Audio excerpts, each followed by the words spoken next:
Welcome to this tutorial on how to approach your Old Testament 302 historical assignment. If you turn to page 10 of your unit guide, you will find that the first assignment is set out for you in this fashion. It asks you to write a biography of the life and ministry of Daniel as recorded in the Old Testament book which bears his name. Your biography should also reflect an understanding of his significance. The format of the biography may take any of the following forms. First of all, you may wish to simply present it as a regular research assignment, making sure of course that you adhere to the college assignment style guide, and we'll talk more about that in just a moment. The other possibility is for you to present this assignment as an illustrated entry for a Bible encyclopedia. This gives you the opportunity to use perhaps a little more creativity and variety in the way in which you present the material. The third option is to present your assignment in the format of an autobiography or a biography that tells the story of Daniel's life and ministry. The thing to be particularly aware of, though, is the key assessment criteria. For every assignment, you have a key assessment criteria that sets out for you clearly what we are looking for in the body of the assignment. So the things that we'll be looking for in the first instance is a clear identification of the key events of Daniel's life. Of course, these events are largely set out in the first 6 chapters of the book of Daniel, and so you would be expected to demonstrate clearly your understanding of these events. The second thing is a clear identification of the particular nature of Daniel's ministry. Who was Daniel and how did he serve God? And how did he serve God's people? What were some of the particular features of Daniel's ministry? And of course, as you carefully work through the first 6 chapters of Daniel, you will find a number of things that come out very clearly. And of course, as you do further research and reading, you will find that commentators perhaps have drawn some good attention to a number of aspects of his ministry. The third thing is a clear identification of the main contribution of Daniel's life and ministry. Where does the story of Daniel fit into the overall flow of not only the course of the Old Testament, but the whole course of redemptive history as it is unfolded throughout the pages of the Old Testament? Finally, there will be clearly some assessment of your appropriate use of your chosen format. Does it fit in with the material that you are presenting for us? You'll note carefully, won't you, the length of the assignment. It's only a short assignment set down at 750 words. And I've indicated to you there that I would like to see at least 4 meaningful references. Of course, the references will appear on the very last page of your assignment, and we want to make sure that you've been doing some good research in all of your assignment writing. The due date, of course, is the 6th of September, and that is usually submitted in electronic format on Moodle, and that would usually be in the format of either a Word doc or a PDF. But if in fact you have chosen a more creative form of presentation and you want to hand that into the office in a hard copy format or on a USB stick, then please feel free to do that, but it would still need to be submitted by the 6th of September. Now, when it comes to writing, if you're going to write it as an assignment, can I simply say to you that you need to give careful attention to the Student Assignment Guide 2016, which is on the Moodle site under Student Resources at the very beginning of the Moodle site. This is a most helpful document, and I strongly advise you, if you have not already done so, to make sure that you read through the whole of the document and read it very carefully. I've simply shown for you there the first 3 pages of the document, and that of course includes the list of contents. But that contains extremely helpful information for how you go about presenting your assignment work. Once you've done your research and you're beginning to draw your assignment together, the first thing that you'll do then is to present for me an assignment title page. In this case, I've put in the student's name, James Blunt, but you will put in your full name and then of course your ACT number, and that's followed by the unit code, which in this case is OT302, and that is Old Testament Prophets and Writings. You'll insert the lecturer's name, which in this case is myself, Peter Francis. You'll then provide for us the due date, which is the 9th of September, and certainly then with the submission date, I trust that your assignment will not be submitted any later than the 9th of September. If for any reason you believe that you will not be able to get it in by the due date, then you should go to the Malian website and go to the student resources and download the request for an extension for assignment, and make sure that that is submitted before the due date. Then you'll see the word count. Now you'll remember that the word count on this assignment was only 750 words. I've put there a word count on this assignment now of 825, and that represents an additional 10%. With any of your assignments, you're allowed to write up to an additional 10%, but after that, you will suffer penalties for having gone over your word count. And then there are 3 important declarations that you need to be making. It says the following essay, of which I have kept a copy, is entirely my own work. In other words, this is your work and not somebody else's. You haven't got somebody else to write this assignment for you. You've written it yourself. Secondly, that all sources of ideas and quotations are duly acknowledged in references. And so if you are using references, you'll need to make sure that they are clearly identified throughout the body of your essay, and then in your list of references at the end of your essay. And thirdly, I have not submitted any of this work in part or whole for any other item of assessment. And then of course you'll need to put your student signature, and if you want to do that electronically, that shouldn't be a problem either. Then you'll need to provide for us the assignment title. In this case, it's a biography of the life of Daniel.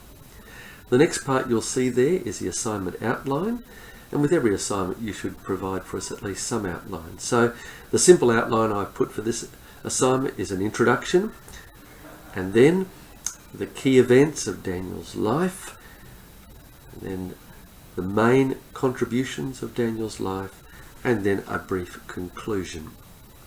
So let's have a look at it. In the introduction, this will only be a fairly short paragraph on this assignment, and as you write, I would suggest to you, I've just put a suggested introductory sentence, but please don't use this, come up with your own, but something to this effect: the story of Daniel's life and ministry as recorded in the Old Testament book which bears his name is perhaps one of the most, and then you could say whatever you want to say. But in this section I would suggest that you provide some background on who Daniel was, when and where he lived, etc. But please make sure that you keep this a fairly short paragraph. It's just an introduction. And then the second heading would be key events of Daniel's life. Remembering, of course, the key assessment criteria, I'm wanting to make sure that I focus very clearly on this.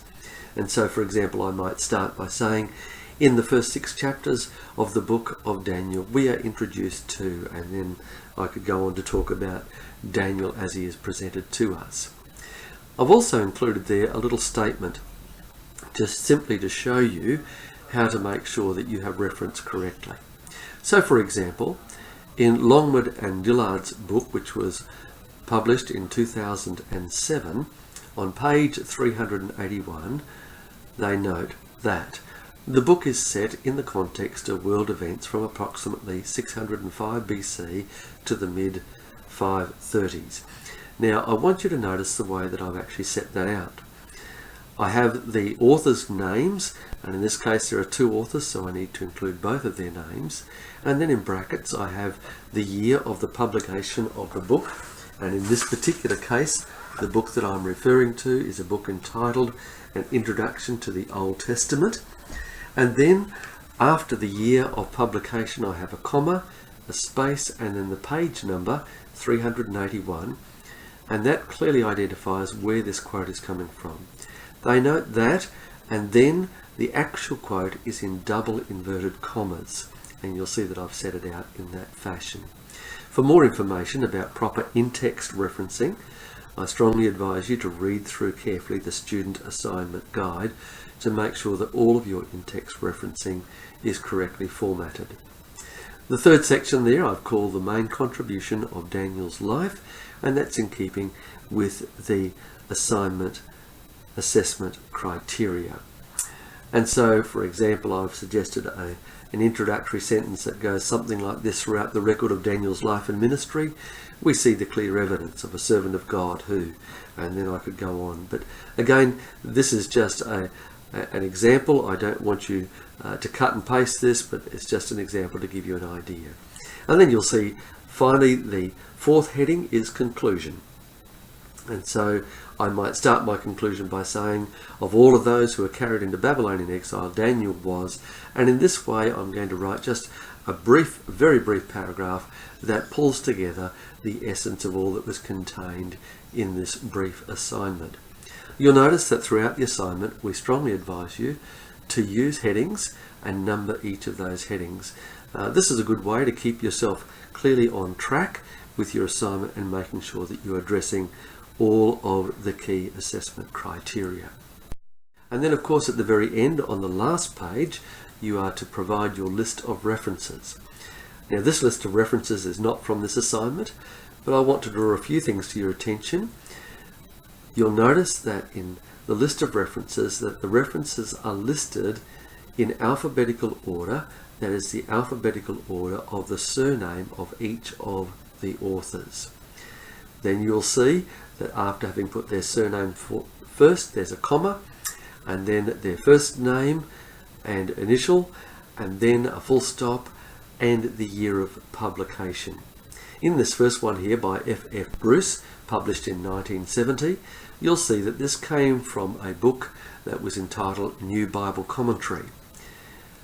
This came out of a particular chapter in that New Bible Commentary called The Wisdom Literature of the Old Testament. So if you're using a particular chapter that someone has edited, then you would put the title of the chapter in double inverted commas, and then in italics you would put the name of the book. And indeed, if the book has been edited, as it has been in this case, there is a proper procedure for doing that, and again you'll find more information about that in the student assignment guide. But following on from that, you'll see there is an indication of where the book was published, and then finally who the publisher was. In this case, IVP was the publisher. Please take care that you provide your list of references in alphabetical order, not in the order in which they appear in the body of your essay. They are listed in alphabetical order. But again, if you take the time to read through the student assignment guide, that will make all of that very, very clear for you. Of course, some of you may prefer to present your assignment in the form of an illustrated entry for a Bible encyclopedia. So I've just put a sample of one of those out of one of the books I have on my bookcase here from Amos. And that's something of what an illustrated Bible encyclopedia might look like. Typically they will have some pictures included, but if you're going to do that, please make sure that you identify what the pictures are, so that those who are reading it can clearly understand what is being represented. So that may be another format for you to use. Of course, the third format is that you may wish to simply write it as either a biographical or an autobiographical story. If you're going to write it as an autobiographical story, you might, for example, do something like this: Daniel, an autobiography. And so I've started this one. My name is Daniel, and I was among the first group of captives to be taken by King Nebuchadnezzar's forces in the invasion which took place in 605 BC. So indeed you could write the story as a first person reflection upon your life as Daniel. Nevertheless, at the very end you still need to make sure that you've included your full list of references on your last page. So again, please make sure that you read through the assignment carefully, and then at the very end make sure that it is submitted by the due date of the 6th of September. If you have any questions or concerns along the way, please don't hesitate to contact me. You could either call me at the college, or alternatively you could email me at peter.francis@malyon.edu.au, and I trust that God will bless you in this research historical assignment.